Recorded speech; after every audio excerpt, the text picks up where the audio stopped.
नमस्कार दोस्तों।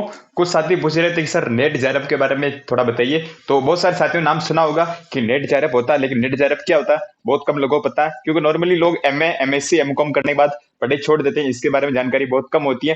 तो नेट जेआरएफ एक ही एग्जाम होता है या दो होते हैं या अलग अलग चीज होती है? क्या सैलरी होती है, क्या योग्यता होती है, इसमें क्या मिलता है, क्या बन सकते हैं, सब मैं चीज आपको विस्तार से बताऊंगा। तो वीडियो आपके लिए बहुत महत्वपूर्ण है, इसको ध्यान से देखिए, पूरा देखिए, आपको बहुत कुछ नया सीखने को मिलेगा। तो बात हम करेंगे नेट व जेआरएफ। नेट व जेआरएफ क्या होता है? देखिए, साल में दो बार इसका एग्जाम सरकार कंडक्ट करवाती है। कितनी बार? दो बार, जून व दिसंबर में। तो साल में दो बार इसका एग्जाम होता है, जून व दिसंबर के अंदर, यानी हर 6 महीने में इसके फॉर्म भरे जाते हैं। ओके, ठीक है। पहले हम बात करेंगे नेट। नेट क्या है? What is net? तो नेशनल एलिजिबिलिटी टेस्ट। नेट की फुल फॉर्म होती है नेशनल एलिजिबिलिटी टेस्ट। क्या होता है समझिए। नेट नेशनल एलिजिबिलिटी टेस्ट यह एक सर्टिफिकेट होता है। क्या होता है? सर्टिफिकेट यानी प्रमाण पत्र होता है, जिसके द्वारा अभ्यर्थी किसी भी सरकारी या गैर सरकारी, गवर्नमेंट या नॉन गवर्नमेंट, है ना, प्राइवेट, सरकारी या गैर सरकारी विश्वविद्यालय यानी प्राइवेट या गवर्नमेंट यूनिवर्सिटी में असिस्टेंट प्रोफेसर, सहायक प्रोफेसर के लिए योग्य होता है। इसके लिए यानी एक सर्टिफिकेट होता है। नेट क्या होता है? एक सर्टिफिकेट होता है जिसके द्वारा आप किसी भी सरकारी या गैर सरकारी कॉलेज में असिस्टेंट प्रोफेसर यानी सहायक प्रोफेसर के लिए योग्य माने जाते हैं। अगर आपने सर्टिफिकेट कर लिया तो आप असिस्टेंट प्रोफेसर के लिए सीधा अप्लाई कर सकते हो। ठीक है, चाहे गवर्नमेंट कॉलेज हो चाहे नॉन गवर्नमेंट हो। ओके, इसका एग्जाम कौन कौन कंडक्ट करवाता है? तो एनटीए और सीएसआईआर द्वारा आयोजित किया जाता है। एनटीए और सीएसआईआर द्वारा आयोजित किया जाता है। ठीक है, देखिए, एनटीए करवाती है आर्ट्स व कॉमर्स वालों के लिए। आर्ट्स और कॉमर्स वाले जो स्टूडेंट होते हैं, जैसे एमए एमकॉम कर रखी है, उनका एग्जाम कंडक्ट करवाती है एनटीए। जबकि साइंस वाले एमएससी वालों के लिए सीएसआईआर द्वारा इसका एग्जाम कंडक्ट करवाया जाता है। ओके, तो समझ में आ गया नेट क्या होता है? National eligibility test. ये एक सर्टिफिकेट होता है जिसके द्वारा अभ्यर्थी किसी भी सरकारी या गैर सरकारी विश्वविद्यालय में असिस्टेंट प्रोफेसर के लिए योग्य माना जाता है। एनटीए करवाती है आर्ट्स और कॉमर्स वालों के लिए एग्जाम, जबकि सीएसआईआर साइंस वाले विद्यार्थियों के लिए एग्जाम कंडक्ट करवाती। अब जेआरएफ के बारे में बात करेंगे। जेआरएफ यानी जूनियर रिसर्च फेलोशिप। जेआरएफ क्या होता है? Junior research fellowship. यह एक प्रकार की छात्रवृत्ति। क्या है? फेलोशिप यानी एक प्रकार की छात्रवृत्ति है जो किसी भी केंद्रीय विश्वविद्यालय, सेंट्रल यूनिवर्सिटी में पीएचडी में एडमिशन लेने पर मिलती है। ध्यान सुनना, जेआरएफ जूनियर रिसर्च फेलोशिप एक छात्रवृत्ति होती है, फेलोशिप होती है, जो किसी भी केंद्रीय विश्वविद्यालय यानी आप कोई भी सेंट्रल यूनिवर्सिटी में एडमिशन लोगे, किसमें? पीएचडी में। पीएचडी में यानी डॉक्टर ऑफ फिलोसफी में अगर आप एडमिशन लोगे, 5 साल तक अगर आप पीएचडी करोगे, तब आपको इस छात्रवृत्ति मिलेगी। ठीक है, अब समझिए, नेट व जेआरएफ के लिए एक ही एग्जाम व एक ही पेपर होता है। बहुत सारे सोचते होंगे कि नेट का पेपर अलग होता होगा, जेआरएफ का अलग होता है। नहीं, ऐसी बात नहीं। पेपर एक ही होता है, एक ही टाइम पे होता है। दो पेपर होते हैं, पूरा बताऊंगा मैं। तो पेपर 3 घंटे का होता है, दो पेपर होते हैं इसके अंदर। तो जैसे मेरी बात समझिए आप, जैसे 100 जनों ने एग्जाम दिया, उदाहरण के लिए बता रहा हूँ, 100 जनों ने एग्जाम दिया, तो जैसे पास हुए इसमें 90, माना कि 90 जन पास हुए।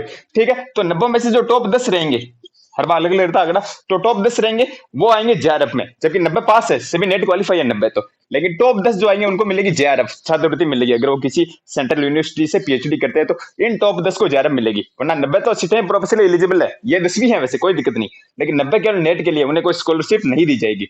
जबकि जो टॉप 10 आएंगे उनको जेआरएफ मिलेगी। समझ में आ गया होगा थोड़ा बहुत आपके? ठीक है, तो बात करेंगे नेट व जेआरएफ के लिए एक ही एग्जाम कंडक्ट होता है, एक ही पेपर करवाया जाता है। ठीक है, इसमें कम नंबर वाले नेट क्वालिफाइड होते हैं। बता दिया मैंने, जिनके कम नंबर आते हैं वो नेट क्वालिफाइड होते हैं, असिस्टेंट प्रोफेसर के लिए एलिजिबल होते हैं। जबकि ज्यादा नंबर वाले जेआरएफ क्वालिफाइड होते हैं। आया समझे? यानी मेरिट के आधार पे जो ज्यादा मेरिट बनती है, जिनके ज्यादा नंबर आते हैं, वो जेआरएफ के लिए क्वालिफाई होते हैं। तो नेट तो ज्यादा टफ नहीं है, जेआरएफ के लिए थोड़ी मेहनत ज्यादा करनी पड़ती है आपको। ठीक है, अब बात करेंगे योग्यता। योग्यता क्या चाहिए? तो पीजी चाहिए। पीजी यानी पोस्ट ग्रेजुएशन, इसके लिए योग्यता मानी जाती है, न्यूनतम क्वालिफिकेशन। पोस्ट ग्रेजुएशन यानी एमए एमएससी एमकॉम, सब जानते हो, एमए एमएससी एमकॉम होनी चाहिए। ठीक है, कोई रनिंग में हो बढ़ सकता है क्या? बिल्कुल, जैसे एमए फर्स्ट ईयर हो, सेकंड ईयर हो, कोई सा भी रनिंग में हो, एमए फर्स्ट ईयर या सेकंड सेमेस्टर हो या एमए फाइनल हो, तो भी वो पढ़ सकता है, रनिंग वाला भी, कोई दिक्कत नहीं। वो डिग्री मानी रही है आपकी नेट जेआरएफ की। ठीक है, जैसे एमएससी होने के बाद आप कर सकते हो। देखिए, नेट के लिए जनरल वर्ग हेतु क्या योग्यता बता देता हूं मैं। नेट के एग्जाम के लिए जनरल वर्ग हेतु, कोई जनरल वर्ग यानी सामान्य वर्ग का है, तो उसके पीजी में यानी MA MSc MCom PG post graduation में 55% होने चाहिए, 55% होने चाहिए पीजी के अंदर। जबकि अन्य वर्ग के लिए, एससी एसटी ओबीसी के लिए 50% होने चाहिए MA MSc MCom post graduation में। ठीक है, ओके। आयु क्या चाहिए? Age limit. तो नेट के लिए कोई भी आयु सीमा का निर्धारण नहीं किया गया। नेट आप कभी किसी भी उम्र में दे सकते हो, चाहे 25 30 35 40 50 60, कोई भी आपकी उम्र हो, आप नेट का एग्जाम दे सकते हो, कोई इस पे आयु की बाध्यता नहीं है। ठीक है, तो नेट के लिए कोई आयु सीमा नहीं है। ओके, जबकि जेआरएफ के लिए आयु सीमा है। देखिए, जेआरएफ के लिए एससी एसटी ओबीसी की हम बात करें, एससी एसटी ओबीसी तो 35 साल, 35 ईयर्स है ना। एससी एसटी ओबीसी के लिए 35 साल की उम्र तक आप जेआरएफ के लिए क्वालिफाई हो सकते हो, 35 से ऊपर आप जेआरएफ के लिए क्वालिफाई नहीं होंगे, ठीक है। और जनरल वर्ग की बात करें, जनरल मेल पुरुष वर्ग की बात करें तो इसके लिए उम्र है 30 साल, कितनी है 30 साल जनरल मेल के लिए, ठीक है। जबकि महिला चाहे कोई भी वर्ग की हो महिला तो उसकी अधिकतम उम्र है 35 साल, महिला चाहे किसी भी उम्र की वर्ग की हो उसके लिए उम्र अधिकतम 35 साल। जबकि पूर्व सैनिक भूतपूर्व सैनिक हो उनके लिए 5 साल की छूट है, तो 5 साल इनमें ऐड कर सकते हो आप। और जिनके पास एलएलएम डिग्री हो तो उन्हें 3 साल की छूट है, एलएलएम डिग्री वालों को। थोड़ा बहुत आगे होगा समझ में, स्क्रीनशॉट लीजिए, आगे और बात करते हैं। आगे हम बात करेंगे कि इसकी और क्या चीजें हैं। तो देखिए फीस, फीस कितनी है तो यू आर यानी अनरिजर्व कैटेगरीज के लिए फीस है इसकी 1,000 रुपए। फॉर्म फीस कितनी है 1,000 रुपए यू आर अनरिजर्व कैटेगरीज के लिए, जैसे जनरल के लिए, ठीक है। ओबीसी के लिए है 500 रुपए फॉर्म की चार्ज है।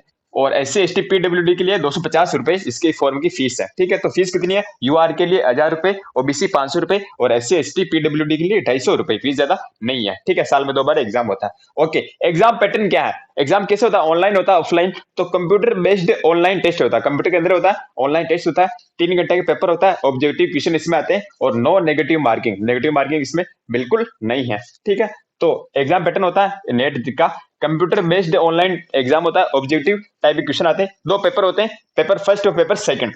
पेपर फर्स्ट होता है 50 प्रश्न आते हैं, पेपर फर्स्ट में 50 प्रश्न आते हैं, प्रत्येक प्रश्न 2 नंबर का होता है, यानी 100 अंक के क्वेश्चन आते हैं। जबकि पेपर सेकंड में 100 प्रश्न आते हैं, प्रत्येक प्रश्न 2 अंक का, यानी 200 अंक के प्रश्न आते हैं, ठीक है। तो पहले में 100 अंक के, दूसरे में 200 अंक, यानी 300 नंबर का कुल पेपर होता है। 3 घंटे का पेपर होता है, इसमें नो नेगेटिव मार्किंग होती है, दोनों पेपर 3 घंटे के अंदर ही होते हैं, ठीक है।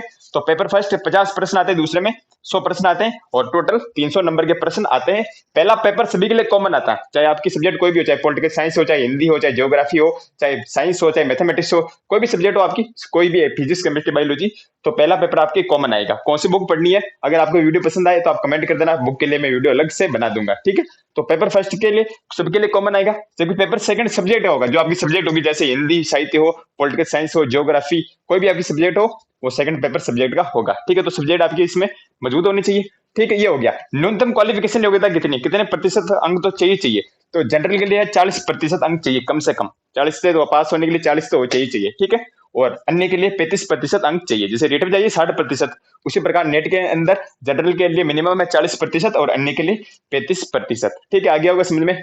फिर हम बात करें छात्रवृत्ति, वेरी वेरी इंपॉर्टेंट बात, सबसे मेन चीज यही है, सबसे लास्ट में बता रहा हूँ, सबसे मेन चीज यही है, छात्रवृत्ति फेलोशिप कितनी क्या मिलती है इसमें। देखिए जेआरएफ जैसे आपकी होगी, जेआरएफ में आपका नंबर आ गया, ठीक है। तो जेआरएफ होने के 3 साल के अंदर, जैसे अभी आपका जेआरएफ नंबर आ गया, तो 3 साल के भीतर, 3 साल के अंदर अभ्यर्थी को किसी भी केंद्रीय विश्वविद्यालय, सेंट्रल यूनिवर्सिटी में पीएचडी यानी डॉक्टर ऑफ फिलोसफी रिसर्च करने के लिए एडमिशन लेना होता है, तब उसे 5 साल तक फेलोशिप मिलती है। वापिस सुनना ध्यान से, जेआरएफ होने के 3 साल के अंदर, 3 साल के भीतर, ऐसा नहीं 5 साल तक जब आप एडमिशन बन लो नहीं लो, तो ऐसा नहीं होगा।